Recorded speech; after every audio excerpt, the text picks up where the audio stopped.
खुलुमबाय लोगोफोर नोंथांमोनखौ आंनि YouTube चेनेल सोरजि दा क्रिएटिभिटियाव बरायनानै लाग्रोनाय जालायबाय दिनै आङो नोंथांमोनजों मोनसे बाथ्रानि सोमोन्दै सावरायगोन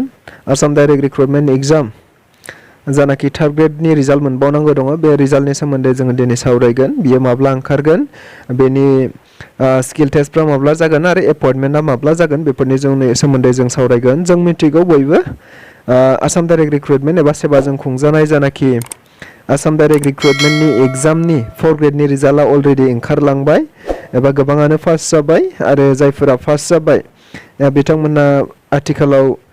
भाइभा टेस्ट होनो गोनां दङ डिसेम्बराव डक्टर हिमन्त बिश्व शर्माया अलरेडि फोसावनानै होखाबाय भाइभा टेस्ट होनो गोनां दङ 5 नाम्बारनि थाखाय एबा 5 मार्क्सनि थाखाय भाइभा टेस्ट होनो गोनां दङ बेनि थाखाय गोबाङानो जाय बिथांमोना पास जाबाय बिथांमोनानो निश्चय रेडि जाखानानै दङ एबा साखाफारा जानानै दङ दायो जोङो बेफोरखौ दोनथ'नानै नैबे जानाखि थार्ड ग्रेडनि रिजाल्ट मोनबावनांगौ दङ बेनि सोमोन्दै जों सावरायगोन जों मिथिगौ डक्टर हिमन्त बिश्व शर्माया ससियेल मिडियानि गेजेराव अलरेडि बुंनानै होखाबाय जे थार्ड ग्रेडनि रिजाल्टखौ नभेम्बर मासनि गेजेरावनो होनाय जागोन नंगौ थार्ड ग्रेडनि रिजाल्टखौ नभेम्बर मासावनो होगोन जोंबो गोबां सुलुंनिफ्राय मिथिनाय बायदिब्ला एबा सेबानि माखासे मावथि बिथांमोनहा गुबुन ससियेल मिडिया बा गुबुन बिथिंजों इनडाइरेक्टलि फोरमायथिनाय बायदिब्ला एबा बुंथिनाय बायदिब्ला एबा बिथांमोननिफ्राय खौरां मोननाय बायदिब्ला जानाखि थार्ड ग्रेडनि रिजाल्ट बे रिजाल्टनि सोमोन्दै खामानि मावनाय गासिबो खामानिया रेडि जाखाजोब्बाय होननानै बिथांमोना निश्चय इनडाइरेक्टलि फोरमायबाय दायो रिजाल्ट होनांगौनि एबा डिक्लेयार खालामनांगौनि गोनांथि दंसै बेनिखायनो जोङो हमनानै लानो हायो एबा साननानै लानो हायो जे थार्ड ग्रेडनि जानाखि रिजाल्ट मोननांगौ दं नभेम्बर मासनि फार्स्ट उइक एबा गिबि सप्तायावनो ओंखारगोन होननानै जोङो रोखायै बुंनानै लानो हायो स' जाय बिथांमोना थार्ड ग्रेडनि एग्जामखौ होदोंमोन बिथांमोना निश्चय गाव बेसेबां लिरनो हादों बेसेबां लिरनो हाया मिन्थिखागौ एबा जायफोरा पास जागोन बायदि मोनखादों बिथांमोना जाहाथे दानिफ्रायनो स्किल टेस्टनि थाखाय रेडि जानानै थाखायो मानोना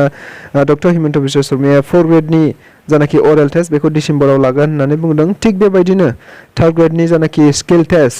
कम्पिउटार टेस्ट दं आरो गुबुन स्किल टेस्टबो थायो गुबुन पस्टनि थाखाय बियो गुबुन जागोन बेनिखायनो स्किल टेस्टखौ निश्चय डिसेम्बर मासनि गेजेरावनो फोजोबजोबगोन थार्ड ग्रेड आरो 4 ग्रेडनि गासैबो स्किल टेस्ट अरेल टेस्ट भाइभा टेस्ट बेफोर गासैबो खामानिखौ डिसेम्बर मासनि गेजेरावनो फोजोबजोबगोन होननानै जों हमनानै लानो हायो खालि जानुवारि मासाव बे साख्रिनि थिसनलाइ एबा थिसनथिखौ जोङो मोनगोन एबा एपइन्टमेन्ट लेटारखौ जोङो जानुवारि मासाव मोनगोन होननानै रोखायै बुंनो हायो जानुवारि 2023 मायथाइयाव बेनि एपइन्टमेन्टखौ होगोन होननानै जों मिथिनो हायो स' दाखालि बावै जानाखि 4 ग्रेड आरो थार्ड ग्रेडनि रिजाल्टनि सोमोन्दै एबा भाइभा टेस्टनि सोमोन्दै गुबुन बेरेखा हान्जाफोरा